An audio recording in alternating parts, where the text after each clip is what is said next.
Yun, good morning. So, this is our first day ng mga agenda natin dito sa Vietnam. So, ngayon, it's 7:30 ng umaga. Breakfast muna tayo kasi may pre-breakfast tayo dito sa hotel. And after breakfast, siguro lalabas saglit para mag-withdraw ulit ng pera para sa galang gagawin mamaya. Lotte Mart lang tayo mamaya, and then after Lotte Mart, ikot lang din. Baka mag-beach na lang mamaya. And maligo sa pool. So, bali yung magiging agenda natin sa ngayon. So far, yun pa lang ang plan, pero baka magbago pa mamaya and titingnan lang natin. So, ayun. Baba muna tayo for breakfast. And check natin kung ano yung itsura at meron sa breakfast nila. Alright. Oh, ito yung breakfast. Oh, buffet. So, ito yung food nila. Naka-buffet style.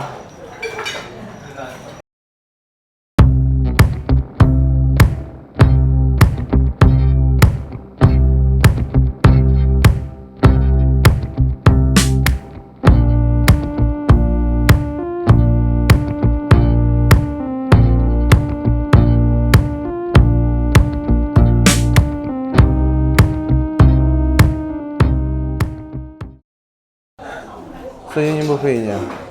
Pwede na. May noodles, may rice, may breads. Pwede kayo magpaluto ng itlog. Request. May mga veg. Salad and fruits. Since iyak ng anak ko, bababa ko muna.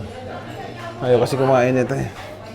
Gusto lagi nito gumagala. Kaya bababa ko muna. Ayan, labas muna tayo. And gusto kasi niya lumabas. Up. Yeah. So? Hot. Yeah, it's very hot.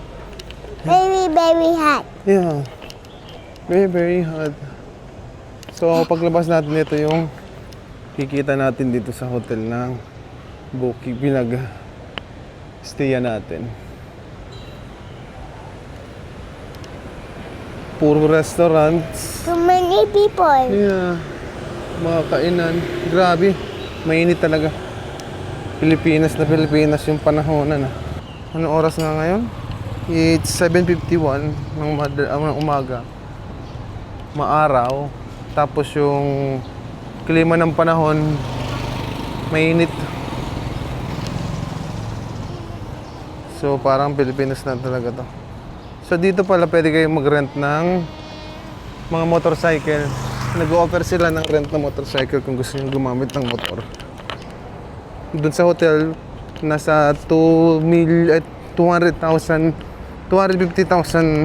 sa pera nila dito. For one day, whole day na yun. Yung paggamit nyo ng motor na yan. Sabi nila parang mas malinis daw to kaysa doon sa Pinas. Pero parang halos parehas natin. Yun naman, kalat-kalat din yung mga basura sa mga gilid-gilid. Parang there's no difference sa Pilipinas. Yung itsura ang nagkakaiba lang makikita mo is yung mga sulat. Hindi mo maintindihan. My cook. Okay, later I will buy Coke. Itong anak ko, dami hindi man to sa buhay. My. That's not a Coke, that's tea. So balik na ulit tayo dun sa hotel para makapag-breakfast na kasi alas 8 na. Hanggang 9 lang yun. Inikot ko lang talaga yung anak ko. So yun, mamaya na lang ulit. Sabi. Paglabas na talaga natin. Ayun, magkakape muna tayo. So, ha? Kape muna tayo, okay? Ayoko mamaya na, hindi busog pa ako. Gusto ko lang magkape. Kape lang muna tayo. Hindi pa. So ito is nasa 40,000 ng pera nila rito. Ito nasa 50,000. 50,000 pang egg coffee. 35,000 yung bani. 35,000 itong banh mi sandwich. Total 125,000. So narinig nyo naman, total of 125,000 yung dalawang kape, isang banh mi. 292 pesos. Talaga? Mura. So ito yung 292 pesos lahat. Convert na yun sa peso natin.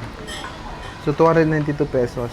May sandwich ka na, may dalawang coffee ka na masarap. So masarap to. I-try natin tong egg coffee.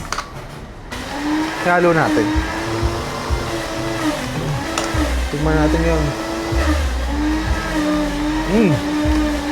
Panalo boy. Tapos mura pa. Mura lang. Ang sarap ah.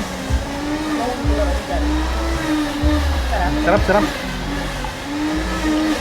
Ang sarap. Kasi try din natin ito. Natin ko na. Lalagyan ko ng spice yung isa para sa baby. Try natin. Sabihin masarap daw yung may hot sauce eh. Ito yung hot sauce. Egg. Lagyan natin ng hot sauce eh. Tikman na natin. You don't like? Okay. Egg only. Sarap. May cilantro. Sarap ah. Good. Masarap. Ano? Tikman naman natin itong tubig nila para may ibang kulay. Ati. Tsaang malamig. Tito. Ano ang tamis na kape? Lasang tea. Pero pag nandito kayo, ingat lang din sa kasi marami na food poison. Then, nag-take kami ng Ersiflora. Everyday kami umiinom para iwas din sa mga ganong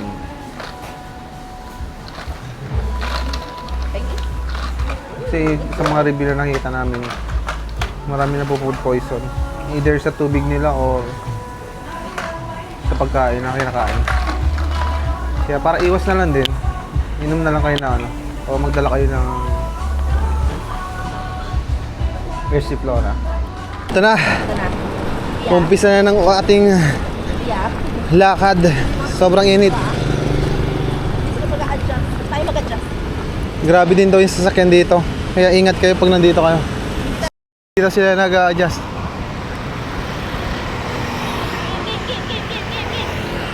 Yanan mo. Thank you.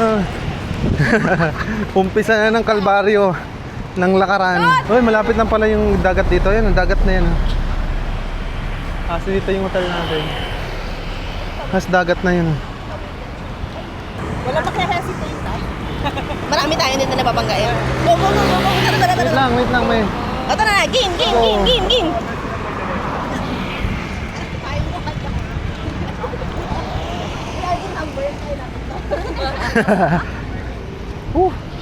Init. Pilipinas. Parang nasa Pilipinas lang tayo.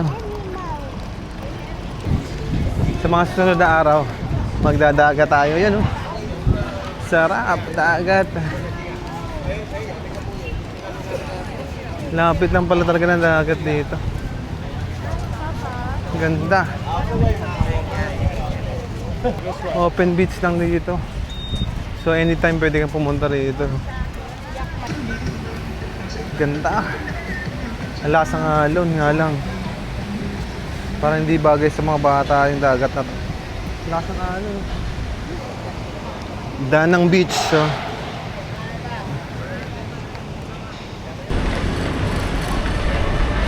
Bale yun, nandito muna tayo sa Lotte Mart.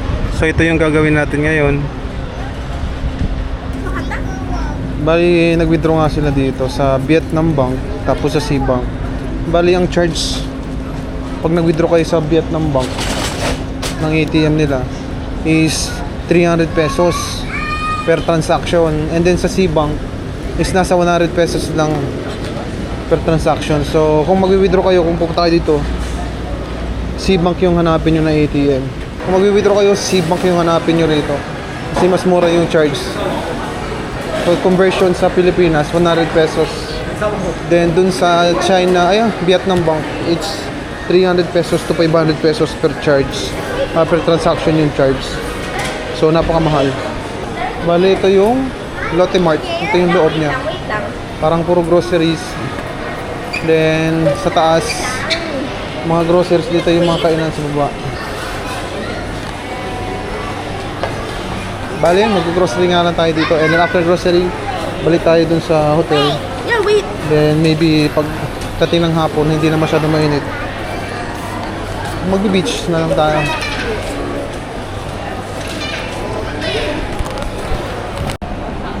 Parang itong Lotte Mart ng Vietnam is parang Carrefour dun sa Taiwan. So parang same lang siya na may groceries, may kainan. So yun, go-grocery tayo yan. So ganito siya. By floor. Tulad nito, mga sportswear, mga beauty products. Many doing. Ito na yung role natin pag may anak kayo. Many doing. Pagbibigyan nyo muna siya sa gusto niya. Bago nyo magawa yung mga gusto nyo gawin. Many toys. Yeah, there. Not here, there. Over there inside also.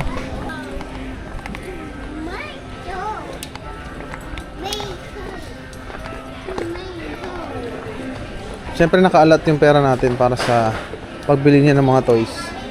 Kahapon pagdating namin, pag-ikot namin sa area dun sa hotel na pinag-stayan natin, nakabili agad siya ng toys. There's so many toys there inside, more toys. More toys there. Look. There. Look, so many toys there. Can go there inside. So sa first floor is mga kainan, second floor mga sportswear, tapos mga laruan, then para mga Mercury drug. Then dito na yung ano, sa third floor is yung mga groceries.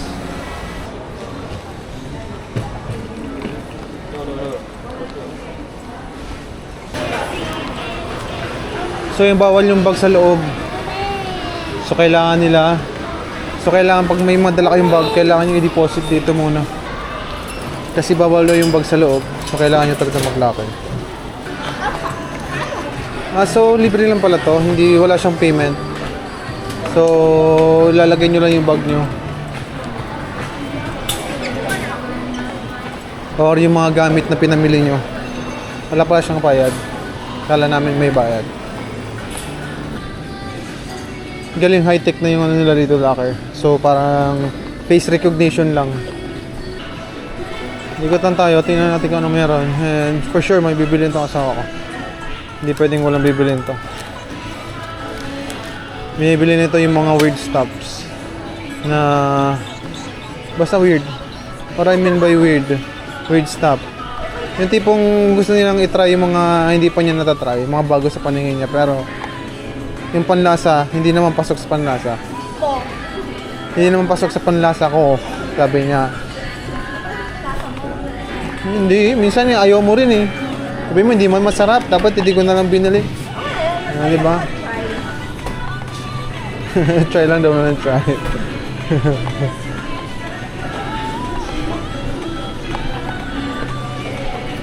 Tulad nun, bumili na ng chicheria. Kung ano makita niya kakaiba, yun ang kukunin niya. Yung wala sa Pilipinas, yung hindi pa niya natitikman. Okay din naman, di ba?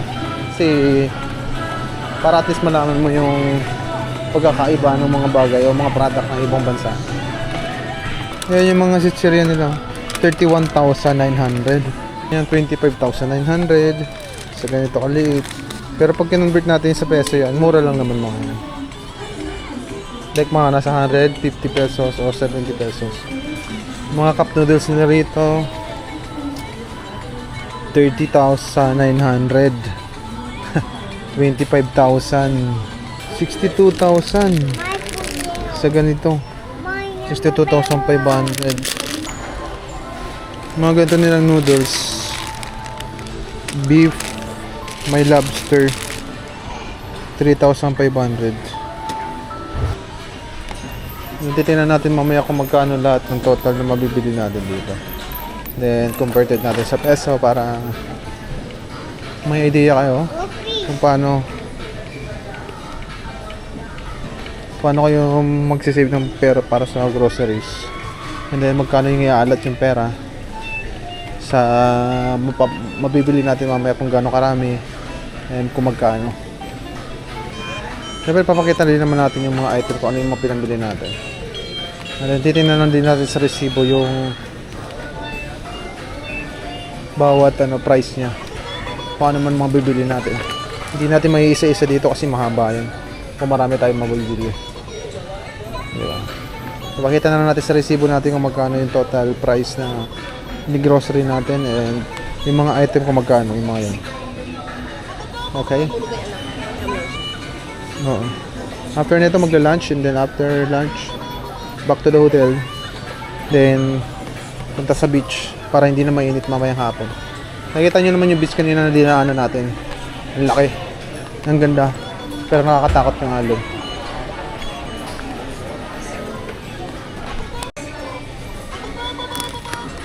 So ito yung pinakasikat nila dito na napipicture din sa mga vlogs. 9,500 isa nito. Mas mahal kaysa dun sa pinakita natin kanina. Pero masarap daw talaga to. And parang kung ano yung mabibili natin dun sa labas sa mga restaurant na lasa ng mga noodles na to. Ganun din daw lang lasa. Kaya nahilo na ako sa kape. Ang daming pre-taste dito. Then ang sasarap ng kape nila. Kaya napabili kami. Napakaraming kape yung nabili ko. Ito, 4, 5, 6 na atat klase na kape yung nabili ko. Nahilo ko kaka-pre-taste. Ang sasarap ng kape. Coconut coffee yun. Napabili na naman yung asawa ko ng kung ano-ano. Sarap kasi. So matutuwa talaga kayo pag nandito kayo. Kung mahilig kayo sa kape, nako, sure, mapapabili kayo ng marami. And yung kape nila rito is, kahit hindi ka coffee lover, pag natikman mo, mapapakape ka. Masarap. Bale, ito na yung pinamili natin, oh. 3 bag. Bigat. So, bale, ito na yung pinamili natin kanina na almost worth 5,000 pesos sa pera natin sa Philippine money. So, nakagastos kami dito na siguro mga 2.8 million dito sa pera ng sa pera ng Vietnam. Parang kanina parang ang daming tingnan. Pero ngayon parang ito lang pala yung nabili natin. Parang kokonti lang. So, first day natin ito yung nangyari. Nag-Lotte Mart tayo. So, grocery agad yung ginawa natin. And worth of 2.8 million Vietnam money. Convert sa pera natin, it's almost 5,000 pesos. Then, syempre kasama dito yung laruan ng anak ko. And so, ayun. Dito yung naging first day natin. Grocery agad. Na pang sarili and then pang pasalubong na rin. 2.8 million sa pera nila rito. Almost 5,000 pesos sa atin to. So, ito na yung napamili natin. Moron coffee, juice, and mga noodles. Tapos, mga samsop sa chicheria. Ayan.